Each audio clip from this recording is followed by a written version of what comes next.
Good evening, everybody. Welcome to the live after show here on Locals. I am joined tonight as my Cake at 9 co-host, Sylvester, who is looking elegant and tranquil as always. Look at him with those eyes, just very focused, very at peace as well. And then here on my lap is the more agitated co-host, but his energy is crucial to the show, and that is Kane, who is also ready to go as always. So we asked for a lot of input in the Locals thread, and we had more than 300 comments, or close to 300 comments, and a lot of them were great. So I'm going to try and get through as many of these as we can, and I purposely picked a couple of critical ones to start off with, because our coverage, like pretty much the entire debate since 3 weeks ago, has been polarizing to some of you.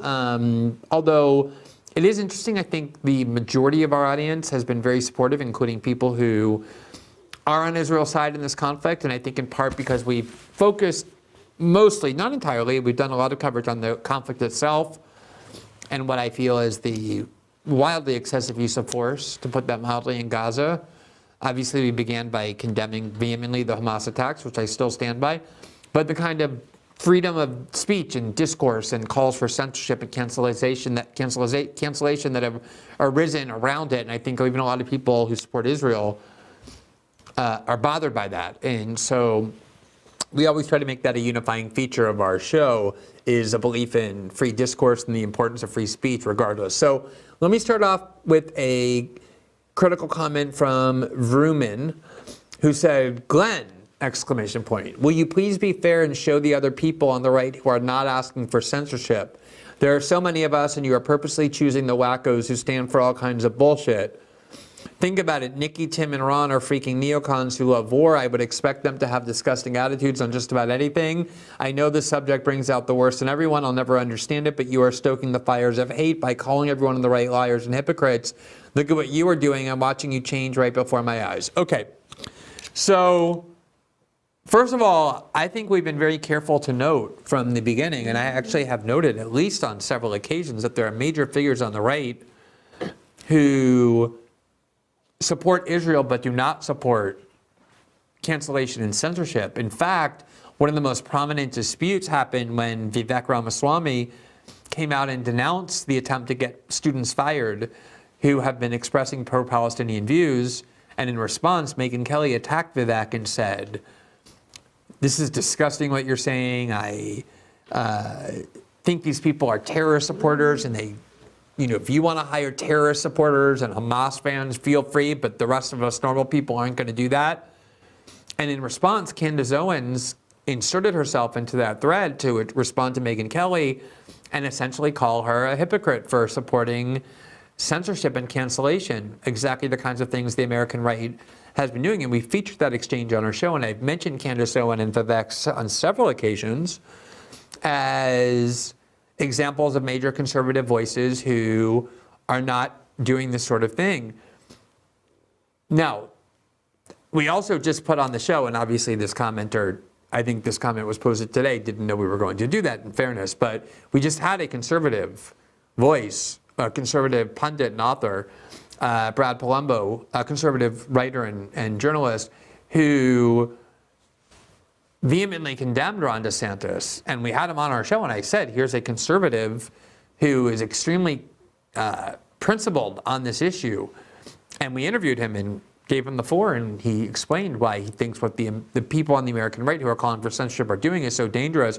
So we just got done featuring a conservative who is not doing this as a way of saying it's not all the American right. And I think I've been extremely careful to say these are not all the people on the American right. These are some of the people on the American right, because I want this split on the American right to be understood and seen. I don't want it to seem like everybody on the American right is calling for censorship, in part because it's not true, as this commenter correctly points out, but also because I want people on the right to see, to be on the right doesn't mean you have to call for the censorship of pro-Palestinian speech. You can support Israel and still support free speech.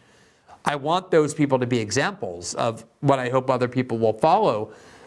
Now, all that said, I think it's difficult, to put that mildly, to call people like Nikki Haley, Tim Scott, and Ron DeSantis the wackos who are basically just marginalized people. Nikki Haley was the governor of South Carolina for 8 years, and she's not a leading presidential candidate, but she's somebody who's in the top tier. She was also President Trump's ambassador to the United Nations. Tim Scott is currently a Republican senator from South Carolina, and Ron DeSantis is the governor of Florida. And in every poll, pretty much, he's either in second place or third place with Vivek. So I don't think I'm nitpicking. I don't think I'm reaching for obscure figures on the right. These are representative figures of a part of American conservatism, the part that's neoconservative. Now, maybe I haven't done enough to emphasize this split, but I think I have been very cognizant to do so because I feel like it's in my interest to do so, meaning the interest of my free speech cause. So to the extent that we haven't done that, we put on a conservative tonight, sort of on purpose to say, here's how you can be conservative and still support free speech. So, I have to say, though, it has bothered me. And it's not just these politicians. I mean, there are pundits and journalists. I mean, Dave Rubin was one of my examples. And there have been others who, have been influential. Barry Weiss, and you can call them neocons. I agree that they are. But they're also influential figures on the right who have led the crusade, or part of leading the crusade in favor of free speech and against censorship, and sort of watch them so flagrantly violate that and become censorship advocates because their allegiance to Israel outweighs their principles has been very disturbing. It's been surreal. I find it shocking in a way that perhaps makes me naive. Now, other people who aren't neocons, like Josh Hawley, also said the FBI should investigate people who seem to be pro-Hamas.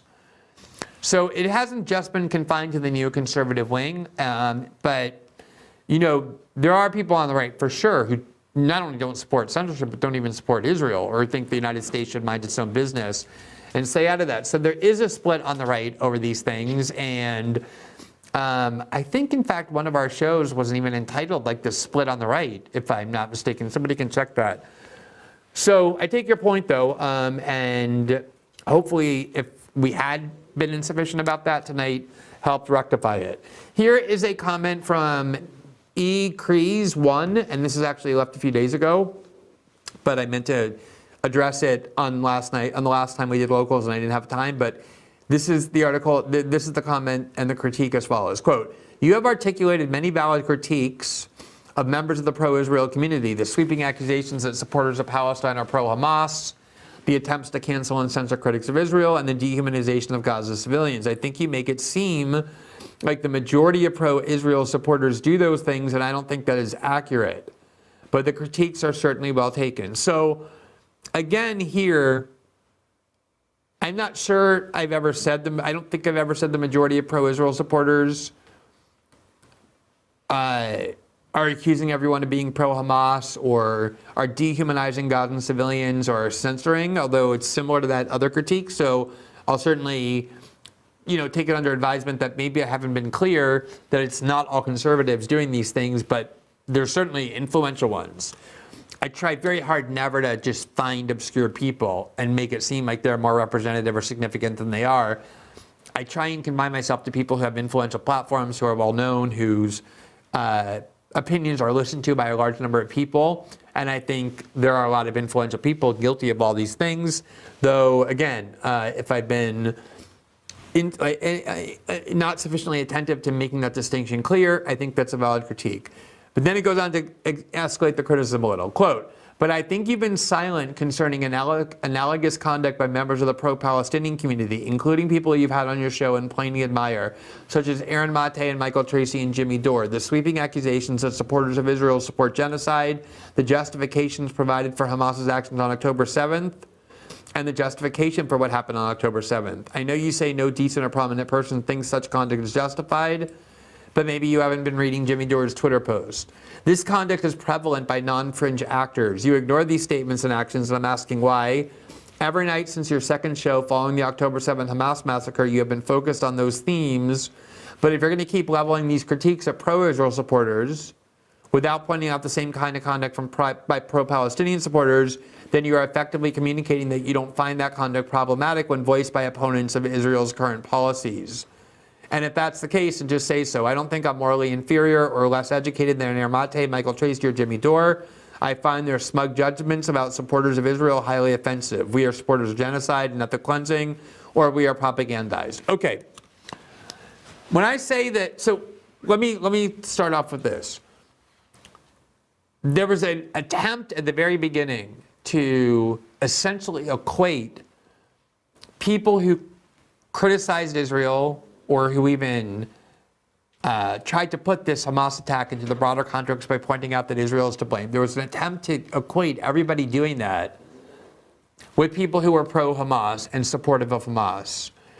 And the way that happened was by focusing on extremely obscure and fringe people, like some guy at a DSA rally who disgustingly mocked the, quote, hipsters who were taken hostage and said, oh, I'm sure they're doing well.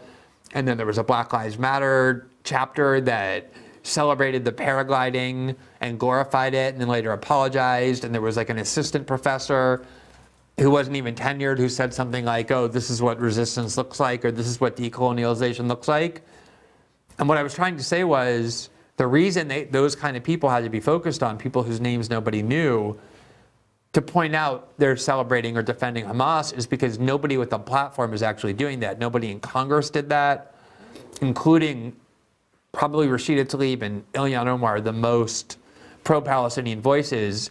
Ilhan Omar, the first statement she made, strongly condemned Hamas, and there's nothing Rashida Tlaib said that justified pro-Hamas either. And even if they had, they would still be kind of on the fringe of Congress. But nobody in Congress was pro-Hamas or saying supportive things of Hamas. No major person with an influential pundit platform at the New York Times, the Washington Post, any of the networks was saying it. And no real independent journalists with a major platform were saying that either, that Hamas is justified. Now, I don't really follow Jimmy Dore's Twitter stream much. I don't think he appears much. He doesn't use Twitter a lot. I don't think I'm not familiar with what Jimmy Dore is saying on Twitter. I'm more familiar with what Michael says because we've had him on our show since, and I see his Twitter feed a lot, and Aaron's to a lesser extent.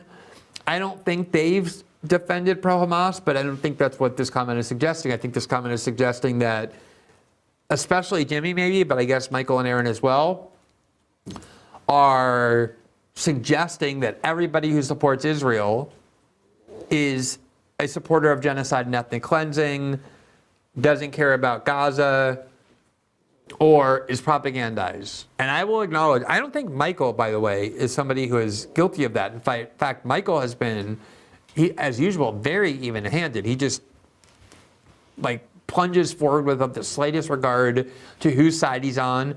And he's offered pretty strong condemnations of people who are on the left or who are pro-Palestinian supporters who, in his view, became very excessive in their rhetoric. He actually covered a march, a pro-Palestinian march in Manchester in the UK, and pointed out, documented that he interviewed a lot of the people there, and a lot of them were, in fact, supportive of Hamas or very hateful toward Israel and all Israelis. So I honestly haven't seen that. I haven't seen these people suggesting that everybody who's supportive of Israel is a supporter of genocide or wants to extinguish all people at Gaza. And in fact, one of the points I tried making in response to people saying, look, if you're somebody who stands up and calls for the murder of all Israelis, then your speech is too dangerous to permit. I showed that there were a few extremists at these pro-Israeli marches who expressed similar thoughts about people in Gaza, namely, wipe out Gaza, flatten Gaza, kill all the people in Gaza, turn it into a parking lot. And I really don't think that's what the majority of Israelis think.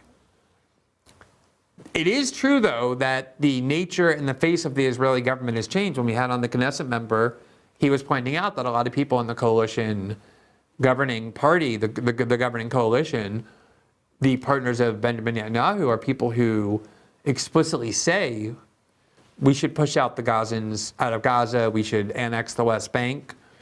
So I don't think it's a fringe position, but I know a lot of people who are supporters of Israel who don't harbor any hatred for Palestinians and who are pained by the fact that Palestinians are dying, and who even think the Israelis are being too excessive in their use of force. So I know in my own personal life that it's not the case that people who are supportive of Israel all believe in genociding the Palestinians, nor do I believe that they're all propagandized. So that's not something I've said, that's not something I believe, and if I saw somebody prominent saying it, I can't promise you that if I saw Aaron Mate saying it, I would think that that would warrant time on my show to condemn. If it were Ilhan Omar saying that, or Rashida Tlaib saying that, or somebody who I thought was more influential and powerful with a congressional seat, I certainly would, I think. I would like to think that I would. But to the extent this is a criticism that I have focused on the flaws or the excesses of Israel supporters while ignoring the flaws and excesses of pro-Palestinian supporters, I think that's a valid critique. The only defense I'm offering of myself is that I really haven't seen these three people or anybody else I consider influential having done that. But that doesn't mean they didn't do it. Maybe they didn't, and I just didn't see it. I really don't think Michael would have. I can see Jimmy Dore doing that. I can see Aaron Mate, who I think is very careful usually, but nonetheless very kind of steadfast on the positions he holds very strongly, saying things like that as well. I will actually check, and if it's the case, maybe I'll even have them on and question them about it, because I agree that to generalize about all Israel supporters, either in Israel or the United States, is unwarranted. So let me just postpone that criticism and try and look around and see if there are things that merit my critical attention. Here is Ruby C. Kinglet, who says, do you think Dave Rubin, who I believe is the creator and perhaps majority stockholder in Locals, will continue to allow voices with differing perspectives on Palestine and Israel to receive funding here? I support you by paying my subscription to your channel through the Locals app. Dave Rubin has pitched the site repeatedly as a free speech platform, and I believe he means it. In the context of free speech, there always seems to be the caveat of no dissenting voices regarding Israel. So, and then Rubin has in recent days made it very clear that he applauds the censorship of anyone speaking out against the bombing of Gaza. In fact, we criticized Dave Rubin explicitly on our show. That was one of the first examples we cited of somebody who has built a career defending free speech and opposing cancel culture. And when it was announced that the French had imposed a nationwide ban on all pro-Palestinian protesters, Dave Rubin said, oh, maybe there's hope for the West after all, meaning the key to saving the West, which he always said was eroding and decaying because of its lack of free speech. Now we seem to be saying the key to saving the West is to censor and ban pro-Palestinian protests. I think what he actually means is that these immigrant populations inside Western Europe need to be treated like a menace and an enemy. And he saw these bans on pro-Palestinian protests as finally clamping down on these groups. And that doesn't make it any better. In fact, on some level, it makes it worse. And we were very critical of Dave Rubin for having, and in fact, I asked Dave Rubin to come on my show to talk about that. I didn't want to just criticize him. I've been on David Rubin's show once when I was in Milwaukee to cover the presidential debate. He had a booth at Locals, and I didn't have any booths available to do my show, so I went on Dave Rubin's show first with Jordan Peterson and Michael Malice, and then we went live afterwards. So I didn't want to just criticize Dave Rubin on Twitter, which I did, or my show, which I did, without inviting him to come on, but he couldn't come on, I guess. He cited some family issues, but then it didn't work out, I guess, after that either. He's certainly welcome on. But no, I don't think Dave Rubin would try. First of all, I don't want to say things I'm not sure of, but my understanding is that Rumble purchased Locals, so Locals is now part of Rumble and subject to its management structure. So I don't think Dave Rubin has managerial control over Rumble. I know the CEO of Locals rather. Sorry, I don't think he has managerial control over Locals. I know the CEO of Locals. I believe he reports to the CEO of Rumble, who's Chris Pavlovsky, who would never, ever allow censorship on the Israel-Gaza question or any other question, I believe. I haven't seen him. In fact, I've seen him do the opposite. Stand up to the French government, stand up to the British government when trying to pressure him to censor. So I trust Chris a lot. And I've never seen any suggestion or indication that Dave Rubin would either. Obviously, if that happened, I'd have a gigantic problem with it. I would not be part of a platform that would start censoring that way, let alone allow my own show to be subject to censorship. So all I can tell you is I appreciate the concern, and I can promise you that if that happened, I will pound the table as I did when I was at The Intercept. But I haven't seen that or anything like that or any suggestions that that might happen yet. Alice everywhere. I just want to say I love flowers, are my favorite colors. Glenn with a lot of nice emojis. Thank you. That is super nice. Guest suggestion, Dan Schmattenberger. I'm not familiar with who that is. We can definitely take a look. All right, last comment. There are a lot of good ones here. I'm trying to pick and choose, but we're almost out of time. So we're going to try. I'll even try and go through that Twitter thread and to that locals thread and see if I can answer some. I think that's a good way to interact and provide some additional interaction. I don't want to promise that. I'm traveling next week, actually. We have some interviews planned for you, by the way, including one with John Mearsheimer, another one we did with David Talbot, who's the author of A Devil's Chessboard. And then we have a very special one we're recording tomorrow that I will not preview for you, so it can be a surprise, and I want to make sure we do it before I announce it.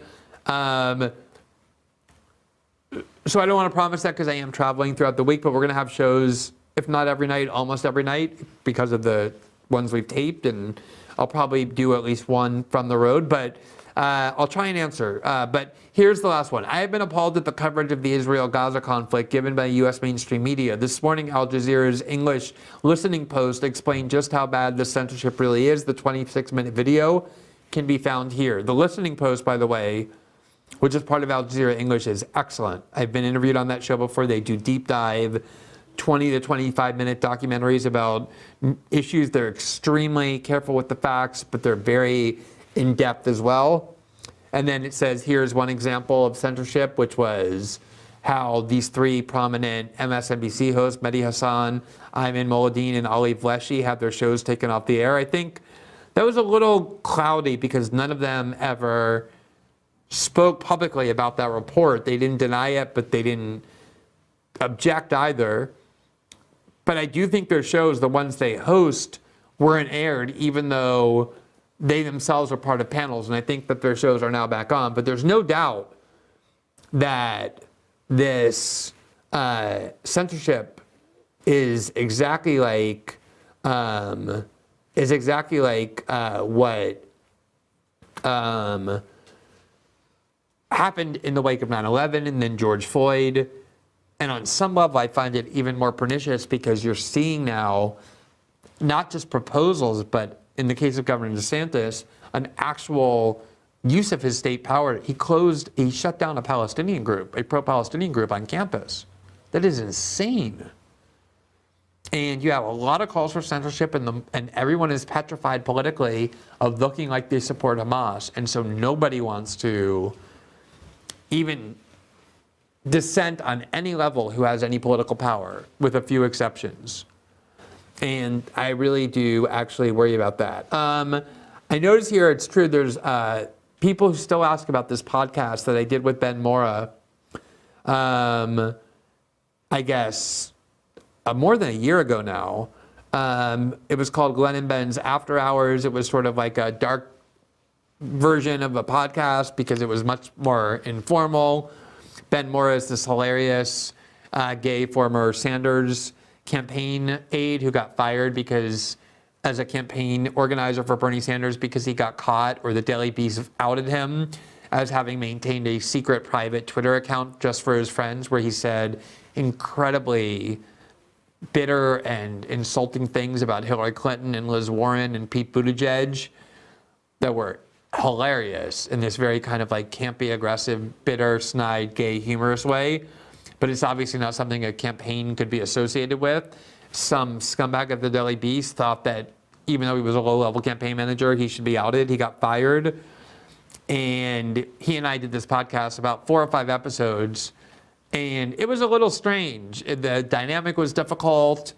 we had chemistry. We used to talk on the phone for an hour, and that's when I said, look, these conversations are hilarious. I really enjoyed them. Let's bring them to podcasts. I think the glare of the light made the chemistry a little bit more difficult, so we were struggling to figure out how to make it work. It started working, and then he decided he was a little bit too, it was just too stressful for him because there was so much negative feedback from his friends for doing a podcast with me, as well as just the pressure of knowing that everything he was saying was going to be heard by a lot of people.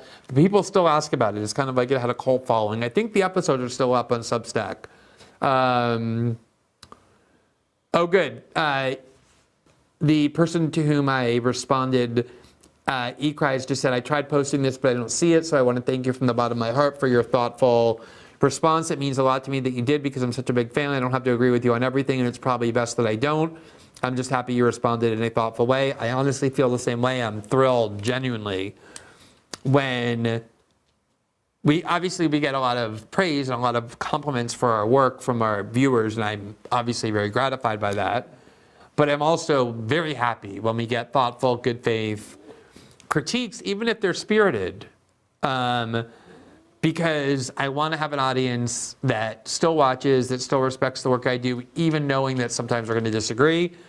And I don't think everything I do is perfect and everything I say is perfect. I don't get defensive, or I try not to, when especially viewers and subscribers in good faith say, I think this is wrong what you're doing. So I'm glad to hear that comment, and I feel the same way. I appreciate your thoughtful critique. It's very valuable for me.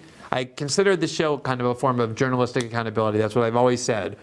When I started writing about politics and doing journalism, one of the most valuable assets I had was the comment section to my blog, where I would spend a lot of time. I would post my article, and then an hour later I would go into the comment section. There'd often be, supporters, readers, who would say, oh, I think you made a mistake here. Or, oh, this argument doesn't really have as much logical validity as you think, or there's an evidentiary hole in what you're saying, or this article that you cited doesn't really support.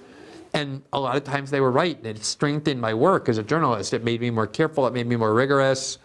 A lot of times I corrected it, so I learned very early on not to get defensive about criticism, but to see them as an asset and a value. Obviously, bad faith ones that just tell you that you suck, aren't very valuable, but the ones that take the time to try and express their critique based in good faith for what you're doing, there's few things more valuable. All right, so we're going to call it a night. We are very appreciative of the comments people leave for that reason. I consider this a really important part of what we do here. So thank you so much in the most sincere way possible, for supporting our community, for participating in it. And we hope to see you back tomorrow night at 7 p.m. We're going to have shows most of next week, if not all of next week, despite the fact that I'm traveling, and we'll be back tomorrow night at 7 p.m. Eastern. Obviously, next week we won't have local shows because I'll be traveling, but then we'll be back at our normal time, Tuesday and Thursday, the week following. Thanks so much, and have a great evening. The clip you just watched is from the live after show we do on Locals, exclusively for our local subscribers. The live after show airs every Tuesday and Thursday nights immediately following our live system update show on Rumble, which is freely available to everyone. To join our Locals community, simply click the join button under each video on our Rumble page or at the link below. That not only entitles you to exclusive access to our after show, where we take your questions, respond to your critiques and feedback, and hear suggestions for issues we should cover and people we should interview, but also to the transcripts for each show that we produce, as well as the exclusive written content we publish there. Enjoy.